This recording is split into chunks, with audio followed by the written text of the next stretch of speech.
Don't forget to like, subscribe and share the videos. அனைவருக்கும் வணக்கம்.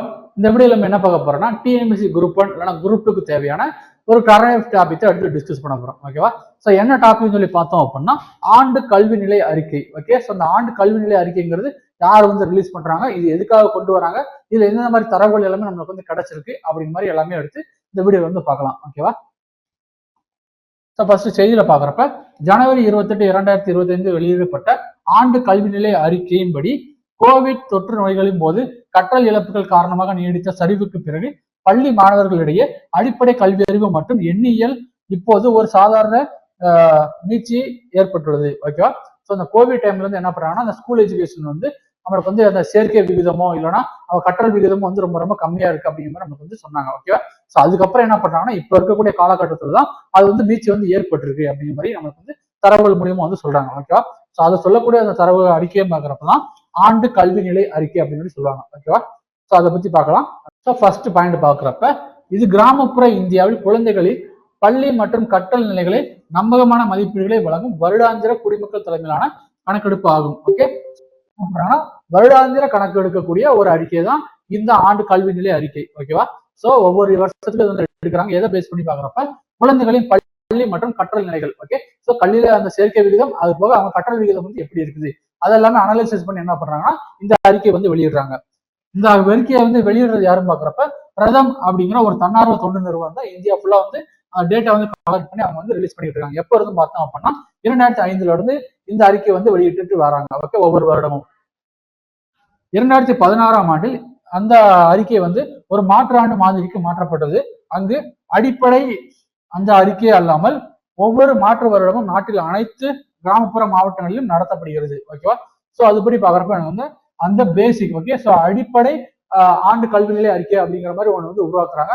அது என்ன பண்றாங்கன்னா ஒவ்வொரு மாற்று வருடமும் அவங்க அந்த கணக்கு எடுத்துட்டு வராங்க. இந்தியா ஃபுல்லா இருக்கக்கூடிய அந்த ஒவ்வொரு கிராமப்புறங்களிலும். ஓகேவா? ஓவரால் இந்தியாவில் இருக்கக்கூடிய எல்லா கிராமப்புறங்களையும் போயிட்டு இவங்க கணக்கெடுக்கிறாங்க. அடிப்படை ஆண்டு கல்வி நிலை அறிக்கையின் கணக்கெடுப்பு 3 to 16 வயதுடைய, ஓகே, 3ல இருந்து 16 வயதுடைய குழந்தைகளுக்கான சேர்க்கையை கண்காணிக்கிறது. ஸோ ஃபர்ஸ்ட் பாக்குறப்ப என்ன பண்றாங்கன்னா 3ல இருந்து 16 வயதுடைய அந்த மாணவர்கள் இருக்காங்க பார்த்தீங்கன்னா அவங்க பள்ளியோட சேர்க்கை விகிதம் எப்படி இருக்குது, அந்த குழந்தைகளோட சேர்க்கை விகிதம் எப்படி இருக்கிற மாதிரி நமக்கு கொடுக்குறாங்க. மற்றும் 5ல இருந்து 16 வயதுடைய குழந்தைகளின் அடிப்படை வாசிப்பு மற்றும் எண்ணியத்தை மதிப்பிடுகிறது. ஓகே? ஸோ அந்த பேசிக் லிட்ரஸி, அதுக்கப்புறம் அந்த எண்ணியல் நியூமரிசி. ஓகேவா? ஸோ அது எல்லாமே என்ன பண்றாங்கன்னா அந்த அசஸ்மெண்ட் மூலியமா அவங்க கணக்கீடு இருக்காங்க. ஸோ அந்த வயது ரொம்ப முக்கியம். ஃபர்ஸ்ட் 3 to 16, அதுக்கப்புறம் 5ல இருந்து 16. ஓகே? ஸோ அந்த வயது விகிதம் ரொம்ப முக்கியம். ஆண்டு கல்வி நிலை அறிக்கை என்பது பள்ளி அடிப்படையிலான கணக்கெடுப்பை காட்டிலும் குடும்ப அடிப்படையிலானது. ஓகேவா? சோ என்ன சொல்றாங்கன்னா ஒவ்வொரு ஸ்கூலுக்கா போயிட்டு டேட்டா கலெக்ட் பண்ணல, அங்க இருக்கக்கூடிய வில்லேஜுக்கு போயிட்டு வில்லேஜ் எந்த குடும்பத்துல குழந்தைகள் இருக்காங்களோ அந்த குடும்ப அடிப்படையிலான ஒரு கணக்கெடுப்பு எடுக்கக்கூடியதான் இந்த ஆண்டு கல்வி நிலை அறிக்கை. ஓகேவா?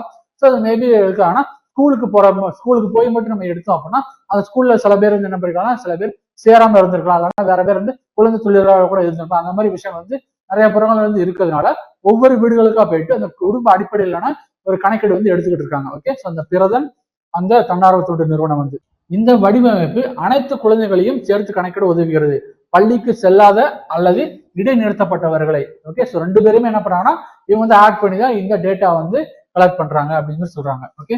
எந்தெந்த பகுதிகளெல்லாம் பாக்குறப்ப அரசு பள்ளிகள், தனியார் பள்ளிகள், மதம் அல்லது பிற வகைப்படுத்த பள்ளிகளில் இருப்பவர்கள், அத்துடன் மதிப்பீட்டு நாளில் பள்ளிக்கு வராதவர்கள் அப்படிங்கிற மாதிரி நம்மளுக்கு எல்லாருமே சேர்த்து என்ன பண்றாங்கன்னா இந்த அறிக்கையில அவனுக்கு கணக்கிடுறாங்க. தொற்றுநோய் பரவிய காலங்களில், ஓகே, இந்த கோவிட் டைம்ல அரசு பள்ளிகளில் சேரும் குழந்தைகளின் எண்ணிக்கையில் பெரிய முன்னேற்றம் ஏற்பட்டது. ஓகேவா? ஸோ முன்னேற்றம் படி பாக்குறப்ப நிறைய பேர் கவர்மெண்ட் ஸ்கூல்ல போயிட்டு நம்மளுக்கு ஜாயின் பண்ணியிருக்காங்க அப்படிங்கிற மாதிரி நமக்கு தகவல் கிடைக்குது. ஓகே?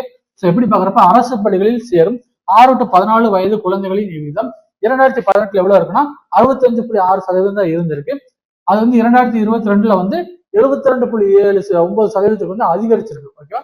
சோ அந்த COVID-19 அப்புறமா, ஓகேவா, சோ அது அதிகரிச்சிருக்கு. இப்ப திரும்ப என்ன பண்றாங்கன்னா 2024 66.8% திரும்ப குறைஞ்சிருக்கு அப்படி மாதிரி சொல்றாங்க. ஓகே? சோ ஒரு குறைஞ்சதுல பாக்குறப்ப நமக்கு இந்த மாதிரி வரலாம். ஓகே? சோ ஃபர்ஸ்ட் குறைஞ்சிருக்கு, திரும்ப அதிகரிச்சிருக்கு, திரும்ப இப்போ வழக்கமா குறைஞ்சிருச்சு. ஓகேவா? சோ 66.8% இப்போ இருக்குது. கிராமப்புற இந்தியாவில் 2006ல இருந்து என்ன பண்றாங்கன்னா தனியார் பள்ளிகளோட சேர்க்கை சீராகவே உயர்ந்துட்டே இருக்கு அப்படிங்கிற நமக்கு சொல்றாங்க. ஓகே? தனியார் பள்ளிகளின் சேர்க்கை படிப்படியாக அதிகரித்து வருகிறது. தனியார் பள்ளிகளில் சேரும் 6 to 16 வயதுடையவர்களின் விகிதம் 18.7% இருந்திருக்கு 2006 வந்து.